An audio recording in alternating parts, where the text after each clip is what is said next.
नमस्कार। बांग्लादेश में जो हाल ही में चुनाव हुए हैं ना, उसके नतीजे किसी पहेली से कम नहीं है। इस पड़ताल में हम इसी पहेली को सुलझाएंगे और ये समझेंगे कि एक पड़ोसी होने के नाते भारत के लिए इसके क्या मायने हैं।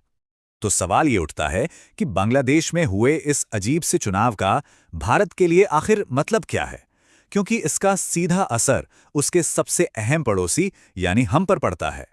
तो आखिर ये पहेली है क्या?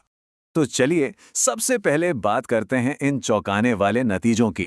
तो हुआ ये कि बांग्लादेश नेशनलिस्ट पार्टी मतलब बीएनपी चुनाव जीत गए और तारिक रहमान देश के अगले प्रधानमंत्री बनने वाले हैं। लेकिन यहीं से कहानी थोड़ी अजीब हो जाती है, क्योंकि देश की जो सबसे बड़ी पार्टियों में से एक है शेख हसीना की अवामी लीग, उसे तो चुनाव में हिस्सा ही नहीं लेने दिया गया। और ये कोई छोटी मोटी जीत नहीं थी। बीएनपी ने 200 से भी ज्यादा सीटें जीती हैं, मतलब सरकार बनाने के लिए एक बहुत ही कंफर्टेबल मेजॉरिटी। ये एक बहुत बड़ी डिसाइसिव जीत है। लेकिन देखिए, इन बड़े बड़े नंबरों से ज्यादा जो चिंता की बात है ना, वो छिपी है नक्शे में। आइए जरा उसे देखते हैं। कभी कभी असली कहानी आपको आंकड़ों में नहीं दिखती, और इस चुनाव का जो मैप है वो एक बिल्कुल अलग और ज्यादा चिंताजनक तस्वीर दिखाता है। और ये चिंता है जमात नाम की एक पार्टी। अब ये पार्टी है कौन? ये एक कट्टरपंथी, भारत विरोधी और पाकिस्तान समर्थक सोच वाली पार्टी है। और सबसे बड़ी चिंता की बात यह है कि इन्होंने ज्यादातर सीटें उन इलाकों में जीती हैं जो भारतीय सीमा से लगते हैं। इसका सीधा मतलब यह है कि इन स्ट्रैटेजिकली इंपॉर्टेंट इलाकों में इनका भारत विरोधी नैरेटिव कामयाब रहा है।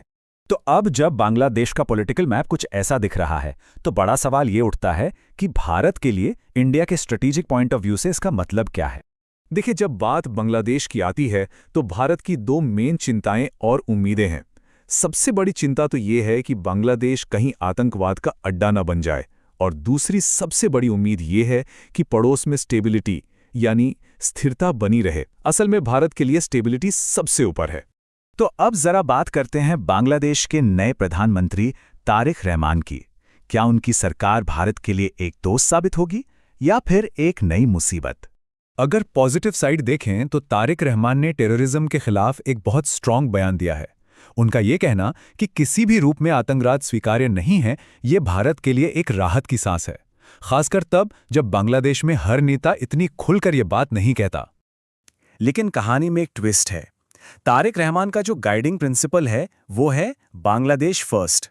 अब इसका मतलब है कि वो अपने देश के हितों को सबसे ऊपर रखेंगे, जो कि नेचुरल भी है।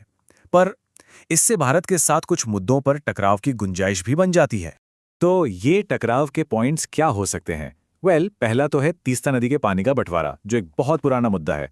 दूसरा, इलेक्शन कैंपेन में ये नैरेटिव भी चला कि भारत की बॉर्डर सिक्योरिटी फोर्स यानी बीएसएफ काफी एग्रेसिव है। और तीसरा है पैसे का मामला। भारतीय कंपनियों के करोड़ों डॉलर के बिजली बिल बाकी हैं, और ये देखना होगा कि नई सरकार इन्हें चुकाने को लेकर क्या करती है। अच्छा, अब पॉलिटिकल टेंशन से थोड़ा हटकर इकोनॉमी की तरफ चलते हैं, क्योंकि असली मुकाबला तो ग्लोबल टेक्सटाइल मार्केट में है। और ये मुकाबला बड़ा दिलचस्प है। एक तरफ है बांग्लादेश, जिसे अमेरिकी बाजार में टैक्स फ्री एंट्री मिलती है, लेकिन शर्त यह है कि उन्हें महंगा अमेरिकी कॉटन खरीदना पड़ता है। वहीं दूसरी तरफ है भारत, जो ऐसी ही एक जीरो टैरिफ डील चाहता है। लेकिन भारत का सबसे बड़ा प्लस पॉइंट यह है कि हमारे पास अपना खुद का कपास है। तो अब देखना यह है कि इस रेस में बाजी कौन मारता है। तो इन सब पॉइंट्स को अगर हम जोड़कर देखें तो सवाल उठता है कि भारत और बांग्लादेश के रिश्तों का भविष्य आखिर कैसा होगा। तो देखिए, जो सबसे ज्यादा संभावना है वो ये है कि भविष्य में दोनों देशों के बीच रिश्ते शायद बहुत ज्यादा गर्मजोशी वाले ना हो, लेकिन वो स्टेबल जरूर रहेंगे। ये एक प्रैक्टिकल रिलेशनशिप होगी जो दोस्ती से ज्यादा स्थिरता पर टिकी होगी। और जैसा हमने पहले भी बात की, भारत के लिए स्टेबिलिटी ही तो सबसे बड़ी प्रायोरिटी है। और आखिर में ये पूरा एनालिसिस हमें एक बड़े सवाल के साथ छोड़ जाता है। ये जो स्थिरता है, क्या ये एक नई और प्रैक्टिकल दोस्ती की शुरुआत है, या फिर ये सिर्फ एक टेम्परेरी शांति है जो कभी भी बदल सकती है? खैर, इसका जवाब तो आने वाला वक्त ही देगा।